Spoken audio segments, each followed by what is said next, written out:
दिल्ली में अनुसूचित जनजाति की एक लड़की को जबरदस्ती जहर पिलाने का मामला सामने आया है। दिल्ली के द्वारका इलाके में रेप केस वापस लेने से मना करने के आरोप में बदमाशों ने एक लड़की को जबरदस्ती जहर पिला दिया, जिसके बाद गंभीर हालत में लड़की को अस्पताल में भर्ती करवाया गया।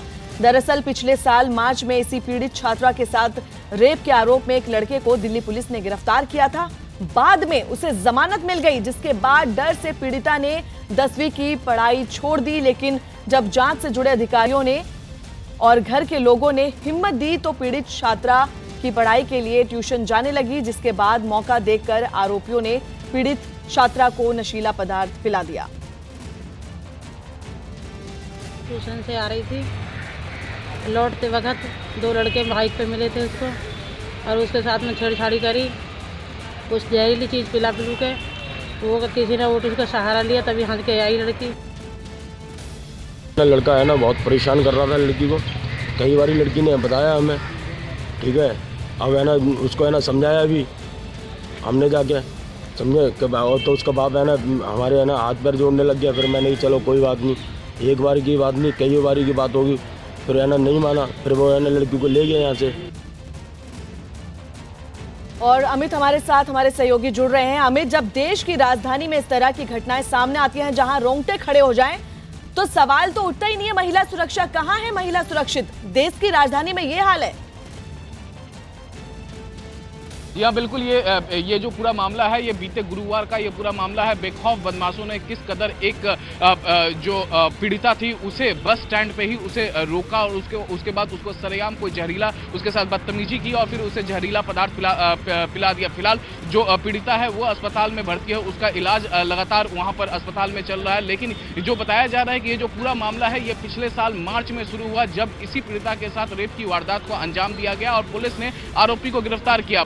आरोपी जेल गया और बाद में उसकी जमानत हो गई। लेकिन बार बार पीड़िता और पीड़िता के परिजनों पर यह दबाव डाला जाता था कि वो जो है वो केस वापस ले, और इससे काफी डरी हुई थी, सहमी हुई थी पीड़िता, और इसी वजह से जो है उसने 10वीं की अपनी पढ़ाई छोड़ दी। लेकिन जब दिल्ली पुलिस के जो जांच अधिकारी थे और जो परिजन थे उन्होंने जब पीड़िता को हिम्मत दी कि वो अपनी पढ़ाई दोबारा शुरू करे, कुछ उसके साथ अब गलत नहीं होगा, तब वो दोबारा पढ़ाई शुरू की। और इसी मौके की ताक में जो आरोपी के जो साथी थे वो इंतजार कर रहे थे, और जब बीते गुरुवार को वो अपने घर से ट्यूशन पढ़ने के लिए निकली और जिस वक्त वो बस स्टैंड पर बस का इंतजार कर रही थी, तभी जो आरोपी के साथी थे वो वहां पर पहुंचे। उसने सबसे पहले पीड़िता के साथ बदतमीजी की, मामला वापस लेने के लिए कहा और उसके बाद कोई जहरीला पदार्थ पिला दिया, जिसके बाद उसे अस्पताल में अभी फिलहाल पीड़िता का इलाज चला। अभी तक आपको बताया कि जो आरोपी के साथी हैं वो अभी तक फरार हैं, पुलिस उनकी तलाश कर रही है। लेकिन पुलिस का बार बार यही कहना है कि जल्द आरोपी के साथी जो है वो गिरफ्तार हो जाएंगे।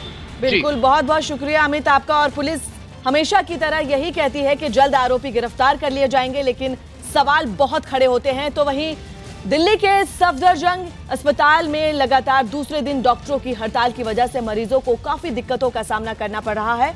दिल्ली के सफदरजंग अस्पताल में पूरे देश से मरीज आते हैं, लेकिन डॉक्टरों की हड़ताल की वजह से मरीजों को भर्ती नहीं किया जा रहा। दरअसल रविवार को सुबह इलाज के दौरान एक मरीज के परिजन ने डॉक्टर से मारपीट की। इस मारपीट में डॉक्टर के नाक की हड्डी तक टूट गई। इस मारपीट के बाद ही अस्पताल के डॉक्टर हड़ताल पर चले गए। इस हड़ताल की वजह से खास तौर पर उन मरीजों को ज्यादा दिक्कत हो रही है जो दिल्ली के बाहर से इलाज के लिए अस्पताल आ रहे हैं।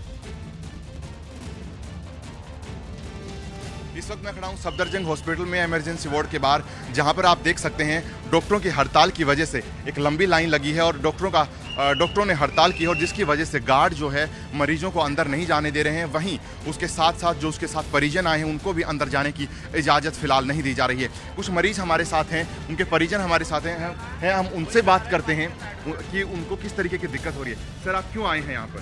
सर, मैंने 1 सप्ताह से डिलीवरी पेशेंट है मेरी वाइफ का, और जो लगातार चल रहा था, लेकिन कल से बोल रहा है कि अब चला जाओ, अपना नाम करके चला जाओ, और इलाज कुछ नहीं हो रहा है। बात की गार्ड से बात की आपने? हाँ, वो वहाँ बोल रहे हैं कि नर्स बोल रहे हैं कि चला जाओ अपने मर्जी से, लेकिन मैं परमिशन नहीं दूंगा जाने का, लेकिन अपने आप नाम करके चला जाओ, ये बोल रहे हैं, ऐसे कहा।